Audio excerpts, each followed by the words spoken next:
Seja bem-vindo ao podcast Pedaços de Humanidade. Meu nome é Ângela Natel e aqui eu vou compartilhar um pouco daquilo que eu reflito, penso, escrevo e trago na minha pele, na minha alma, na minha história e na minha vida. Você é convidado a compartilhar, a ouvir e ouvir de novo essas mensagens que eu gravo com muito carinho para vocês. Porque, para mim, é um aprendizado, né? Eu estou engatinhando, né, no mundo do autismo. Para quem não sabe, muito recentemente, eu recebi esse diagnóstico, me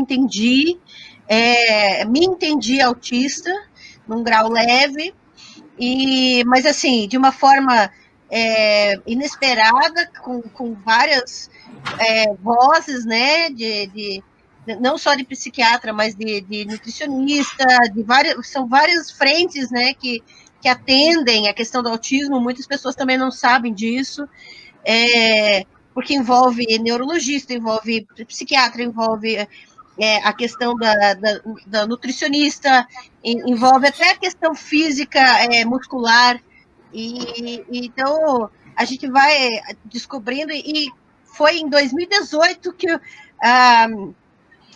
já estava muito, assim, cansada de diagnósticos que não estavam funcionando, né? Eu fui diagnosticada há mais de 10 anos com transtorno bipolar, tomei medicação por anos, que é uma medicação que me fazia muito mal, e que, de repente, eu cheguei num estado em que eu não me reconhecia como bipolar e não me reconhecia mais eu como Ângela por causa do efeito das medicações, porque eu já não tinha mais controle sobre quem eu era.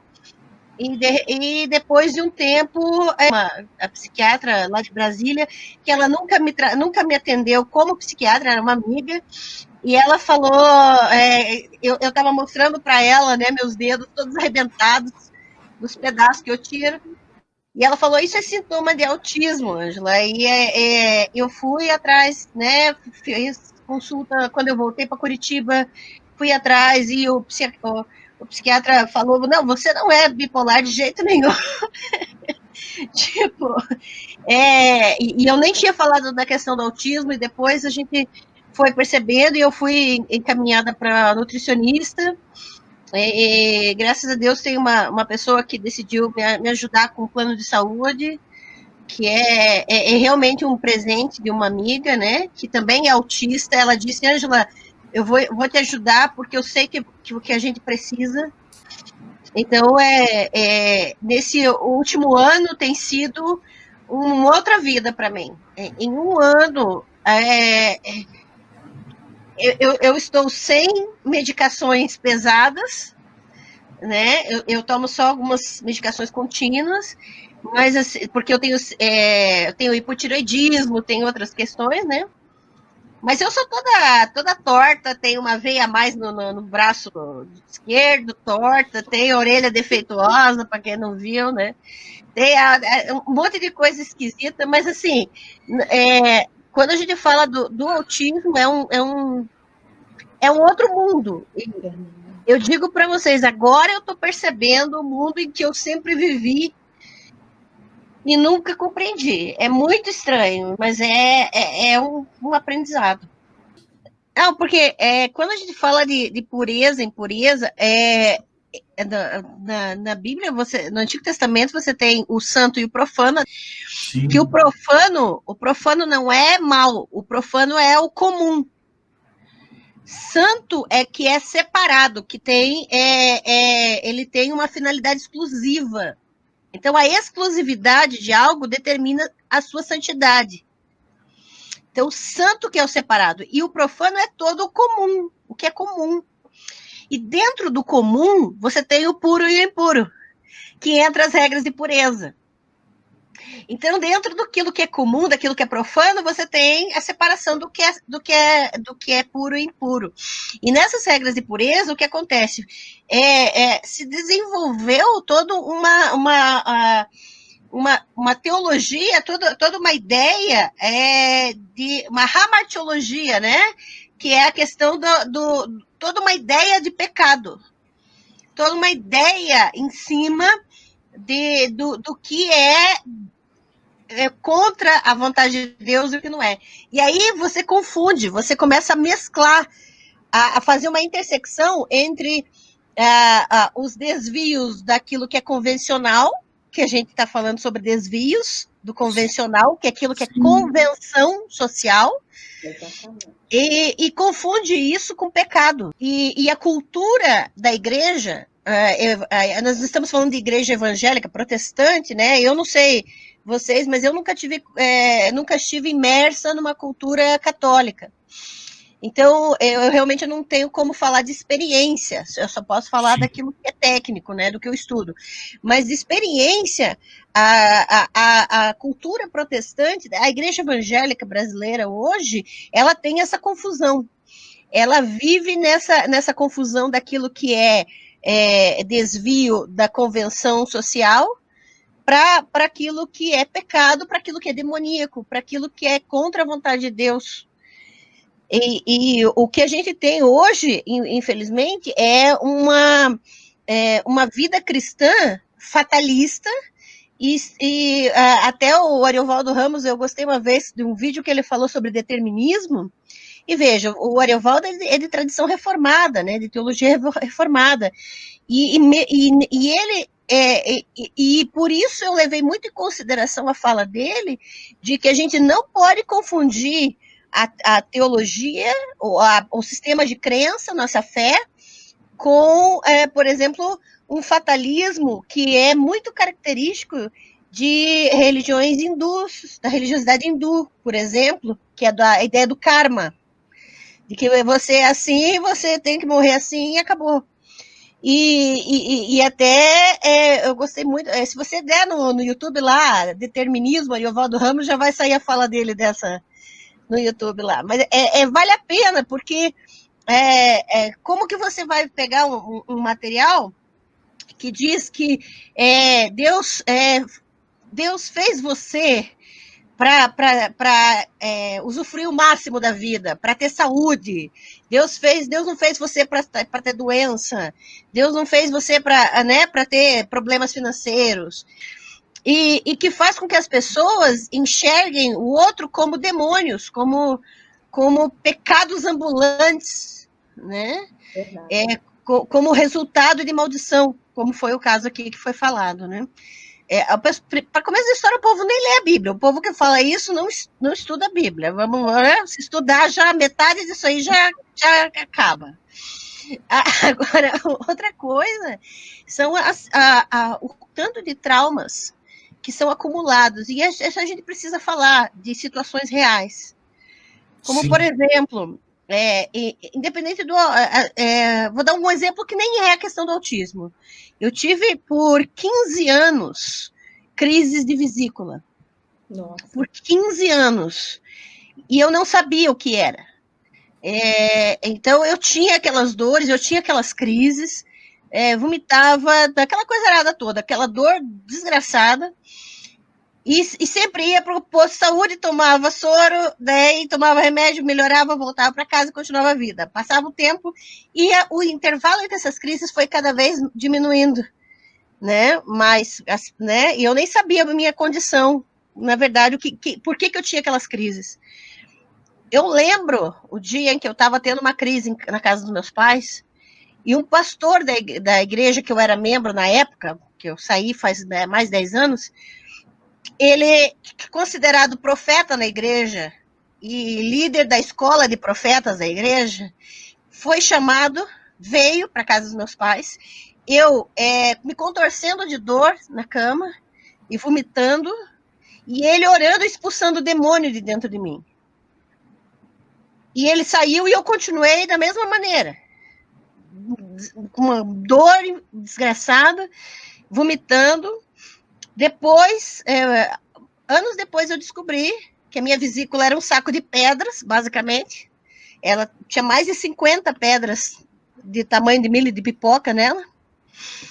E foi em 2017 que eu tive que retirar a vesícula.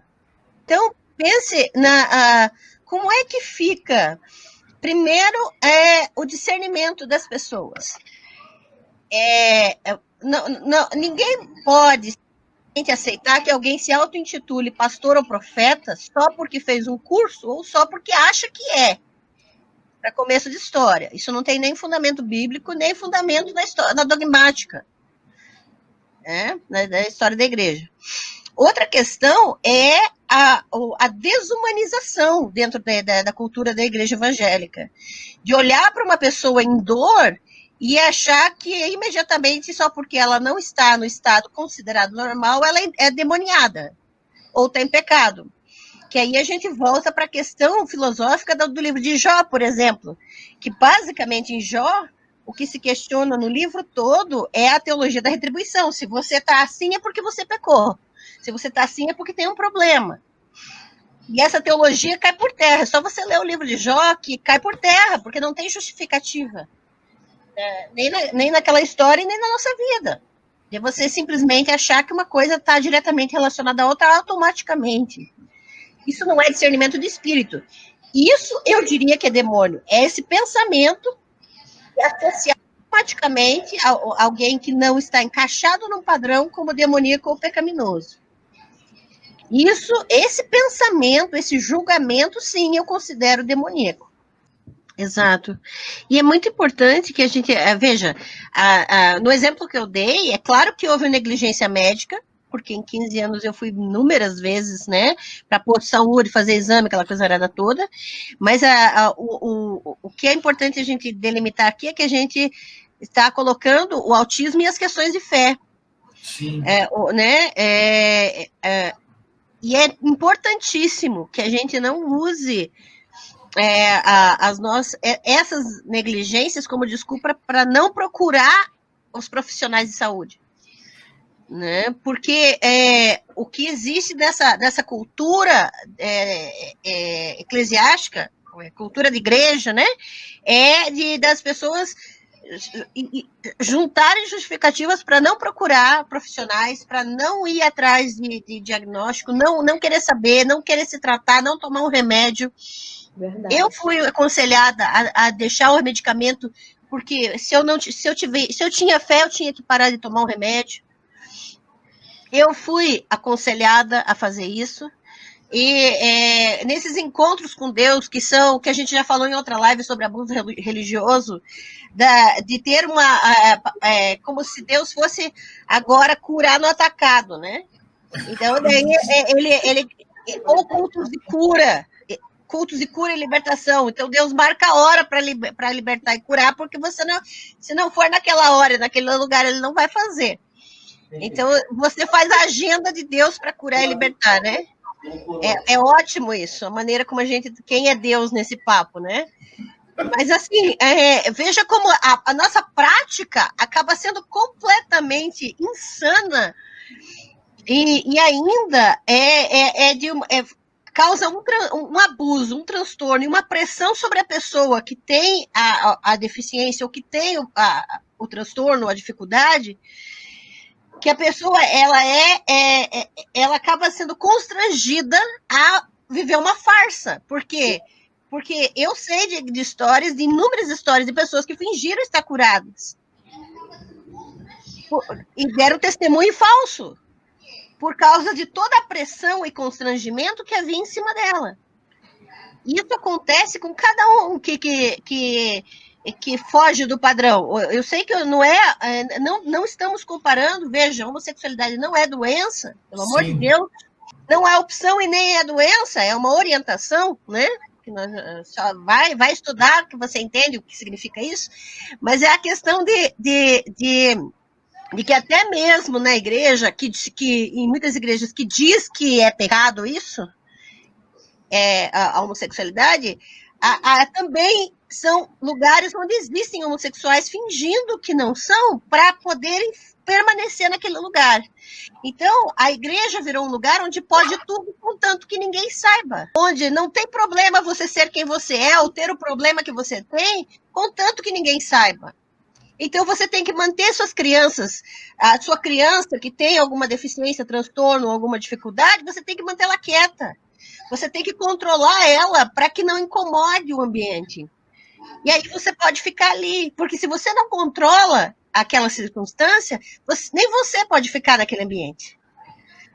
Então, virou uma sociedade, e isso vale até para fora da igreja, uma sociedade do controle, que você tem que ter controle sobre a situação, explicando por que essa situação está ali, por isso a gente fica buscando justificativa, quem pecou, onde que está o demônio, maldição da onde que veio. Alguém aqui mencionou nos comentários que é macumba, e daí você já tem todo um preconceito contra as religiões de matriz africana, e tem a intolerância religiosa em cima, para ficar buscando, porque já demoniza a religião afro, então daí aquilo que é ruim já joga para lá. E veja que aí você vai criando toda uma circunstância de intolerância, de desumanização, de pressão, e aí você faz o quê? Você prefere viver naquilo do que simplesmente agir e tratar as pessoas como seres humanos. Existem pessoas com deficiência, mas deficiente não são as pessoas, deficiente é a sociedade que não está adequada e acessível a todos. Deficiente é a igreja.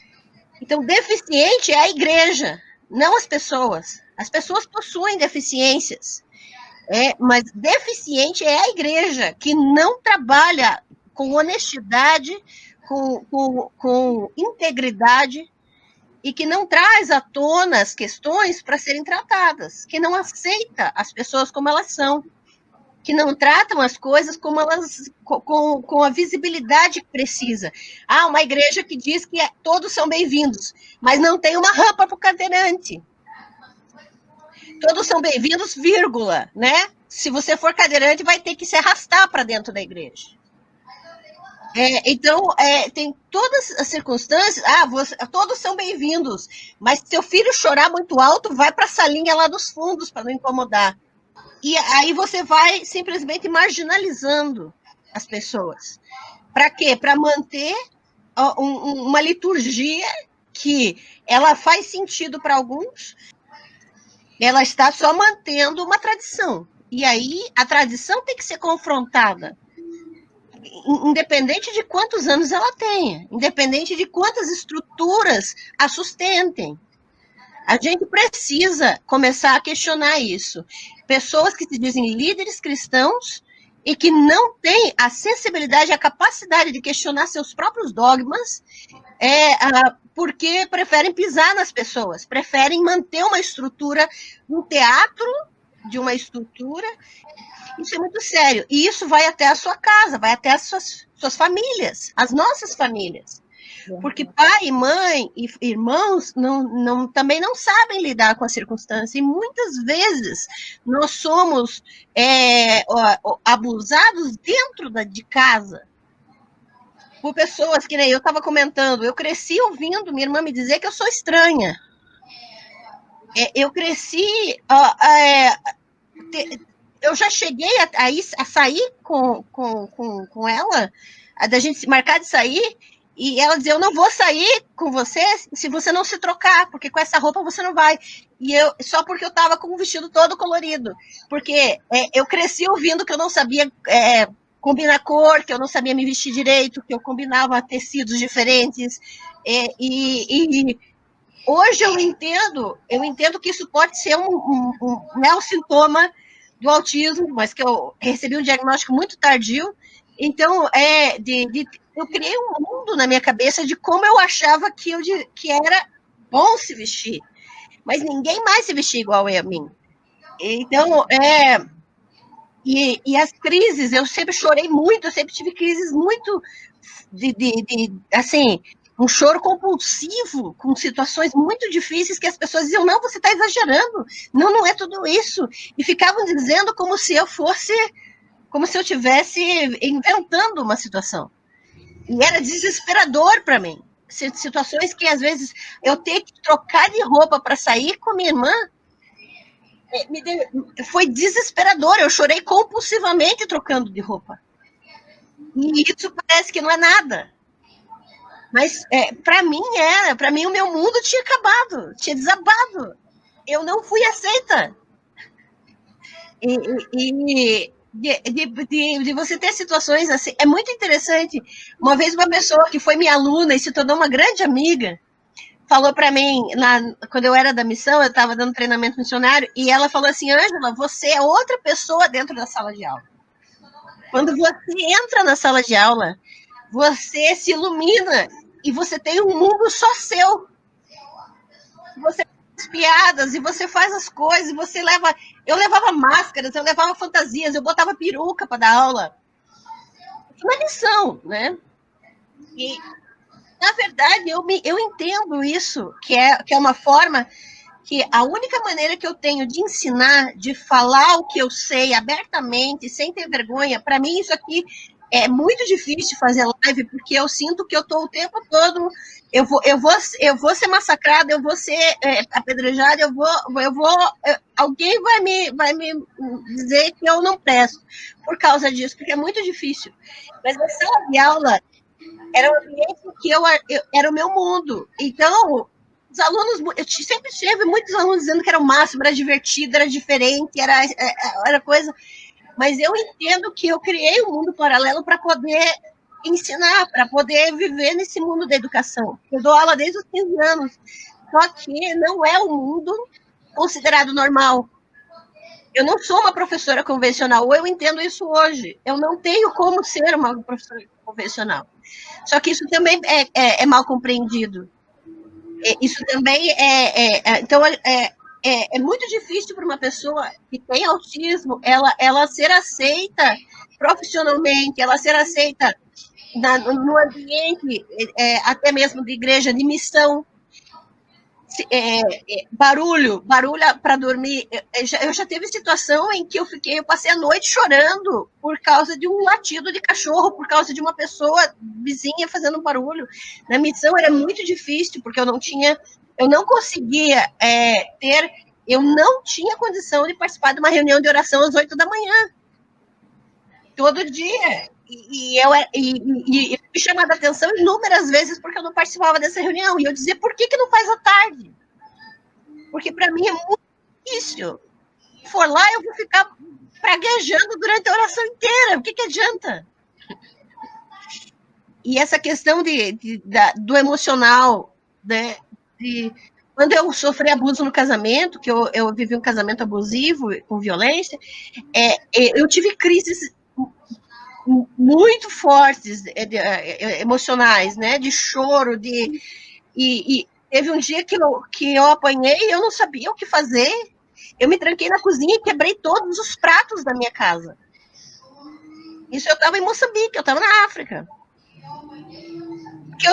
Eu quebrei todos os pratos e deitei em cima pensando, não, eu preciso fazer alguma coisa, mas pense que é muito desesperador você querer que as pessoas entendam como funciona a sua cabeça e as pessoas simplesmente agem como se você fosse obrigado a funcionar igual elas, a pensar como elas, a agir como elas, a reagir como elas.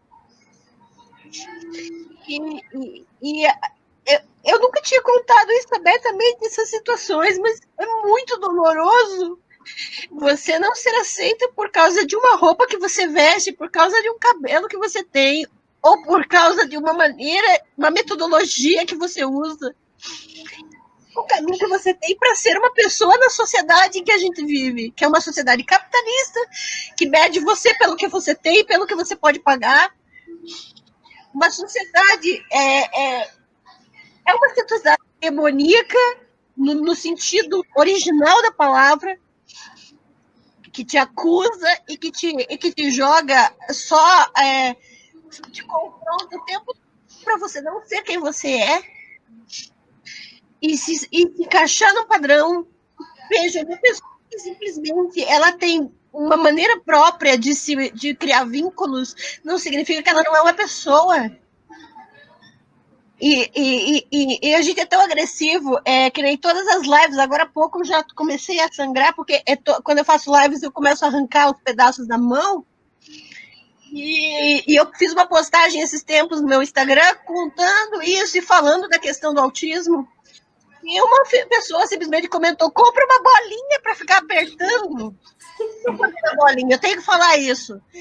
As pessoas acham que elas sabem como resolver o problema dos outros, sem sensibilidade, sem conviver com as pessoas, sem entender qual é a condição delas, por que elas fazem isso. Eu acho que elas podem sair dizendo para as pessoas como que elas têm que fazer as coisas, qual que é a solução para a vida delas, como se a gente fosse máquina, como se a gente fosse só apertar um botão, pronto, resolveu. Ainda bem que essa pessoa que falou isso não convive comigo, senão eu tinha enfiado a boca dele. Isso aqui não é tratamento para certos diagnósticos, não é porque funciona com você e funciona com os outros. Então, isso aqui né, isso aqui não serve para nada para mim. Isso aqui é um coraçãozinho, na verdade, da Dark Side, da editora. Quando a gente, acho que eu mesma não me conhecia e não me conheço tanto, e eu vou agora só contar o que eu estava contando em off para vocês, né? Só para as pessoas terem uma ideia. Uma outra característica é que eu não consigo orar em voz alta, só eu e Deus. Quando me obrigavam a fazer devocional na igreja, graças a Deus não estou mais lá, daí o que eu fazia? Eu tinha que orar. E eu sabia que eu tinha que falar com Deus, mas era uma obrigação. Então o que eu fazia? Eu comprava cadernos e eu só conseguia orar por escrito. Durante anos eu fiz isso. Eu tinha cadernos e mais cadernos das orações. E orações, tudo do jeito que as pessoas oram por aí. Eu tinha tudo registrado, tudo escrito, cadernos e mais cadernos. E eu não entendia por que eu não conseguia orar em voz alta. Só que era, claro, na igreja, quando mano, ora aí, Ângela, você ora, por quê? Porque você, basicamente, papagaio ora. É só repetir o que as pessoas falam. Tá? Então, para as pessoas verem, a gente faz publicamente, não tem problema. Porque é só repetir, só fazer as formulazinhas. Mas quando tá só eu e Deus, essa coisa, eu praticamente não falo com Deus, de falar. Daí eu me derramo em poema, eu escrevo muito, e eu vou, né, tentando fazer essas coisas. Mas eu descobri que esse caminho, para mim, é de vida. A única oração que eu faço hoje, em voz alta para Deus, muito seguidamente, me ensina a viver. Porque viver num mundo em que a gente simplesmente não é tratado como gente, porque não é parecido com os outros, porque não faz o que os outros fazem, porque eu sempre fui comparada com a minha irmã, eu sempre fui a mais gorda, eu sempre fui a mais desajeitada, a mais estrambelhada. Infelizmente, ela carregou um peso muito grande, ela praticamente teve que ser minha segunda mãe, me cuidando, quando a gente ficava sozinha dela, e ela só é 4 anos mais velha que eu, então era uma criança cuidando de outra criança. E ela sofreu muito, e até hoje sofre por isso, porque ela carregou um peso muito grande a vida toda. E ela também não sabia lidar. Mas é muito difícil você ser comparado e não ter o mesmo, você não ser tão sociável, não ter amigos, você não saber nem namorar, você não saber se relacionar, e as pessoas dizendo, por que você não namora, por que você não casa, porque eu casei basicamente porque eu era solteirona, eu tinha que casar. Era uma obrigação social, em que as mulheres têm que cumprir o checklist. Eu me arrependo amargamente de ter me casado, tanto por ter me casado, quanto por ter me casado com um homem abusivo e violento. Então, eu fico pensando que se eu soubesse o que eu sei hoje, eu não teria nem casado, não teria nem ido para a África, não tinha feito um monte de coisas. Mas é claro que sabe que muito do que eu entendi hoje foi porque eu quebrei a cara nessas situações. Né? Mas eu nem sei se está fazendo sentido o que eu estou dizendo, mas é muito complicado você não poder ser quem você é. Simplesmente é muito complicado. Das pessoas olharem para a gente e dizer, não, mas você não tem nada. Eu te conheço há anos. Não, imagina. Isso aí é coisa da sua cabeça, isso aí você inventou. E você olhar no espelho e saber que aqui dentro é diferente. Aqui dentro, você nunca vai pensar igual aos outros. E as pessoas me acham inteligente porque algumas coisas eu falo, coisas que outras pessoas não falam. Muita gente já disse assim, você tem coragem de falar as coisas que ninguém tem coragem. Não, isso aí é falta de ser mancol, eu não tenho freio. Eu sei que eu tenho dificuldade de ter freio. Mas isso também é uma característica que eu tenho que lutar e que eu tenho que saber dosar. Não é fácil. Eu sei que é divertido às vezes, mas nem sempre é bom, porque eu me exponho muito por causa disso. Minha irmã sempre disse que eu me exponho demais, mas eu não sei interagir de outra maneira. Então é muito difícil você dosar essas coisas, acharem que te conhecem, mas elas não sabem o que passa aqui dentro e não sabem o mundo que você cria para poder sobreviver. Porque é de muito raro encontrar pessoas que aceitem a gente como a gente é. É muito difícil porque as pessoas não têm noção do quanto elas através do constrangimento ou de cercear a liberdade do outro, né? Porque isso de mandar cala a boca ou né, de dizer para ficar quieto, isso é cercear a liberdade, é tirar direitos, né? E olha, eu não duvido nada que esse povo que faz isso é o povo que depois fica, eu posso falar o que eu quiser porque eu tenho liberdade de expressão. É esse tipo de povo mesmo. É esse tipo de gente, cara, porque e a gente já sabe até em quem votou na última eleição. É um negócio assim nossa, não ter noção de que somos do mesmo valor e da mesma condição com os mesmos direitos. E até pessoas com deficiência são pessoas inteiras, porque existe o capacitismo, né, de tratar uma pessoa com deficiência como se não pode, não toca, ela não sabe, ela não vai fazer. Isso é capacitismo, né? E tem a psicofobia, que daí é aquela coisa de você marginalizar, né, a pessoa. Uma vez eu assisti um vídeo de uma palestrante e ela era cadeirante, e ela estava falando sobre um tipo de prostituição que é feita. Ela designou como prostituição o uso de imagens e histórias de pessoas com deficiência para você dar um ânimo para quem não tem deficiência.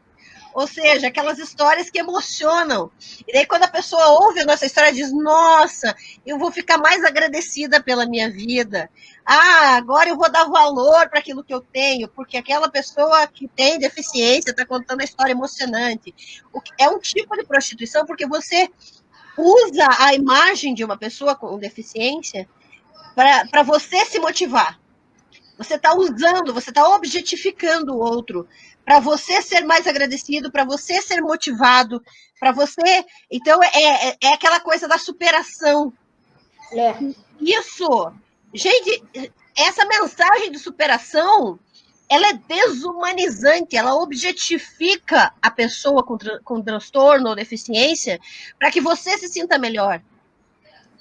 Então, a gente precisa se arrepender disso. A gente precisa se arrepender dessa atitude de usar o outro para a gente se sentir motivado, para a gente se sentir inspirado. Usar o outro como se ele estivesse superando alguma coisa só porque ele quer ter uma vida normal.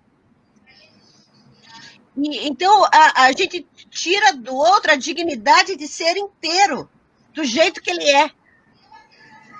E a gente precisa superar isso, superar essa atitude e se arrepender disso. Usar a vida do outro para a gente se sentir motivado. Nossa, olha que lindo. Agora eu vou agradecer porque eu não sou igual aquela pessoa ali. Nesse sentido, porque a gente precisa colocar diante da gente as nossas atitudes. de como a gente destrói vidas. Verdade. Agride pessoas. Para quê? Para massagear o nosso ego. Para massagear e para a gente se sentir bem perto dos outros. E eu sei que algumas palavras são fortes, mas a gente precisa acordar, a gente precisa usar isso para acordar no trato dos outros. Porque esse tipo de prostituição, ou seja, vender a imagem de uma pessoa, vender a história de alguém, um testemunho de alguém, até para generalizar como se todos fossem a mesma coisa, ou para usar para você se inspirar na vida, você está desumanizando essa pessoa. Então a gente precisa ser consciente dessa situação, né? Só para vocês terem uma ideia, toda vez que eu gravo uma live aqui, pessoal, toda vez, eu não durmo na noite seguinte. Só para vocês terem uma ideia, eu sei, porque todas as vezes que eu fiz isso, aconteceu, eu sei que essa noite vai ser perdida para mim, porque a minha rotina muda de um jeito, eu não consigo relaxar. Eu passo a noite lutando para ficar calma. Porque mudou a rotina. E eu preciso dizer, a minha mãe hoje, veja, eu tenho 41 anos, eu moro nos fundos da casa dos meus pais. A minha mãe hoje é uma pessoa que ela tem sido a minha força. Essa questão da mãe, né? Nossa, porque eu às vezes converso com ela, mãe, olha só como eu tenho essas manias, né? Penduro roupa sempre do mesmo jeito. E quando ela pendura a minha roupa de um jeito diferente que eu penduro, eu falo com ela, mãe, eu não estou conseguindo olhar para essa roupa desse jeito. E ela percebe que eu tenho as minhas manias. E eu tenho que criar minha rotina, eu tenho que acordar mais ou menos no mesmo horário, eu tenho que fazer as coisas do mesmo jeito. Eu sei a ordem, já falei isso em lives. Eu tenho a ordem das redes sociais que eu entro. Eu não entro no Twitter antes de entrar no Instagram. Eu não entro no Instagram antes de olhar meu WhatsApp. E se eu não faço aquela rotina, mesma rede, na ordem, eu tenho os meus hábitos. Eu posto 3 imagens aqui, uma imagem aqui, um poema todo dia aqui. Se eu não faço isso, eu fico o dia inteiro agitada, incomodada. Eu tenho que criar essa rotina, senão eu não consigo. É muito difícil. Por isso que aí o pessoal fica, por que você me bloqueou? Por que você me excluiu? Por que você fez isso? As pessoas nem convivem com a gente, nem conhecem a gente pessoalmente e já acham que pode exigir um comportamento nosso. Acha que pode determinar como a gente tem que agir com as pessoas que nem convivem com a gente. Acha que tem direito de dizer como a gente tem que interagir nas redes. Então, eu ponho os meus limites. O nosso lema aqui é não sou obrigada. Não, ninguém é obrigado a agir como você é nas redes. Ninguém. Então, respeite os limites do outro. Respeite o não. Depois do não é abuso. Isso serve para qualquer coisa. Isso serve para estupro, isso serve para abuso religioso, isso serve para qualquer coisa. Abuso emocional, abuso psicológico. Depois do não, é abuso. Então, a gente precisa se frear em como a gente invade o outro. Se a pessoa está ali chorando, se a pessoa está ali incomodada, se a pessoa está se manifestando, respeite. Se você não sabe o que fazer, pelo menos respeite. E veja como a gente, nessa ânsia de resolver, né, para alguém, para deixar confortável alguém, acabam tentando forçar uma situação que para o autista, por exemplo, a gente acaba entrando em grupos, né, de pessoas que enfrentam dificuldades semelhantes, e eu vejo tanto de pessoas, de mães desesperadas porque corre por aí se você der um tipo de produto e colocar no seu filho e assim, produtos químicos e coisas seríssimas, e começa a fazer uns negócios caseiros aí e tentar na ânsia de querer resolver o problema da criança, acaba colocando a criança em risco, acaba, né, pode matar a criança, pode causar sérios problemas para ela, fazer ela ingerir certas substâncias químicas, sem acompanhamento médico, sem receita médica, simplesmente, e produtos químicos que também não tem nada a ver com remédio, né? É muito sério isso, é perigoso, e, na verdade, matando a criança, está matando o seu filho e não está ajudando. É um alerta, gente, é um alerta seríssimo para não ficarem se diagnosticando ou se dando receitas para tentar curar a pessoa. Pelo amor de Deus, isso é sério. Isso não cura. Isso é a mesma coisa que você querer tirar um demônio de uma pessoa que não tem demônio. Quer dizer, é um pouquinho mais grave, né? Até porque você está matando o físico dela também. E é uma agressão, é violência, isso é criminoso. E você precisa se colocar no lugar dessa criança, precisa se colocar no lugar dessa pessoa que está sendo obrigada a ingerir substâncias que não vão fazer nenhum bem para elas, porque não tem comprovação científica, porque não tem acompanhamento médico, porque não tem receita. Então, a gente precisa assumir a responsabilidade, como nós estamos falando de fé. Se você não é cristão, mas tem a sua fé, de outra religião, mas todo tipo de espiritualidade é se responsabilizar pelo outro. É agir e lutar e zelar pela integridade do outro. Isso é agir com fé, isso é agir com espiritualidade saudável. Isso em qualquer religião, em qualquer fé, qualquer credo. Então, a gente precisa agora começar a se responsabilizar, a agir de forma coerente com a nossa espiritualidade, a zelar pela integridade do outro. Se seu filho, uma pessoa que você conhece, ela tem autismo, você não está autorizado a forçar ela a ingerir qualquer tipo de coisa sem prescrição médica, sem acompanhamento, sem nenhum tipo de acompanhamento. Então, se você quer que essa pessoa sobreviva e tenha qualidade de vida, você quer zelar pela integridade dela, você precisa se responsabilizar por isso e por proteger essa pessoa dessas receitas caseiras e dessas dicas pela internet que podem causar danos sérios à saúde dessa pessoa. O respeito ao organismo individual ali, né? Não querer... funcionou com aquela lá, então vai funcionar com... geral. Fazer isso passar por cima da individualidade da pessoa, da criança, né? É muito sério isso. E a gente tem que lembrar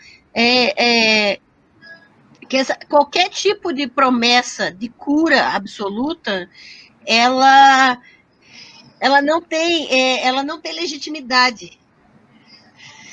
Por quê? Porque quando uma pessoa te diz, faça isso que vai curar, ou venha nessa reunião que vai sair curado. Isso envolve tanto tratamentos ou substâncias sem prescrição médica, quanto a questão da fé, o uso da fé para promessas de cura absoluta. Nós não temos nenhuma legitimidade para marcar uma hora, uma reunião, um momento e dizer agora Deus vai fazer, porque nós não mandamos em Deus, nós não somos Deus. Essa reverência à vida e à integridade do outro que nos faz não fazer esse tipo de apelo, não usar a deficiência, não usar o transtorno, não usar a condição do outro para promover uma espiritualidade hipócrita, que age sem legitimidade nenhuma. Isso, eu fico pensando a que ponto, muitas vezes, nós temos que pensar que essas figuras, esses heróis que nós colocamos, são pessoas que nós encarnamos até nesses defeitos, até nessas intolerâncias, até nesses preconceitos todos. E a gente precisa exorcizar isso de nós. Exorcizar esse deslumbramento que nós temos com esses falsos heróis e começar a olhar para as pessoas com a mesma dignidade que nós olhamos para esses falsos heróis, né? Olhar para essas pessoas que são vítimas de intolerância, que são vítimas do preconceito, que são usadas pela igreja para manter as promoções das suas reuniões de cura e libertação, que são usadas pela igreja para promover os seus eventos, as suas estruturas, que são simplesmente para servir mamão, simplesmente para juntar dinheiro, para manter um sistema de controle sobre vidas, de cerceamento de liberdades, de determinar quem dá para quem tem que ter sexo com quem. É nesse sentido que, para manter toda essa estrutura pecaminosa porque é corrupta, porque serve dinheiro, porque serve poder e fama, usando as pessoas, é que tem que acabar. Isso tem que acabar. E essa live, eu acho que está servindo para cada um de nós, aqui, de nós três, mas também de apelo para uma vida de coerência. Para nós não chegarmos ao ponto de usar um aleijado simplesmente para manter a aparência de que a gente é tolerante. É a mesma coisa de dizer, eu não sou racista porque eu tenho um amigo negro. Eu não sou homofóbico porque eu tenho um amigo gay. E você usa o outro para manter uma imagem. E isso é pecaminoso. Essa atitude é pecaminosa. Essa atitude é corrupta. E é objetificar o outro. É você não tratar o outro como gente. E sim, você é que tem que ser exorcizado. Esse é o apelo, né? Mas, assim, é isso. Eu agradeço de coração por vocês terem paciência de me ouvir. A gente só está vivo porque tem gente que tem misericórdia da gente, ajuda a gente com consulta, com plano de saúde, com medicação, com livro para a gente poder estudar. É porque não é uma coisa fácil ter um emprego nessa condição, não é uma coisa simples. As pessoas não são tolerantes. O mundo profissional não é tolerante. Se você não encaixa no sistema, se você não encaixa no padrão. Verdade. Então, eu não sei quantos empregos eu já perdi por não encaixar no padrão. Então, é muito complicado a gente ter com quem contar nessa vida.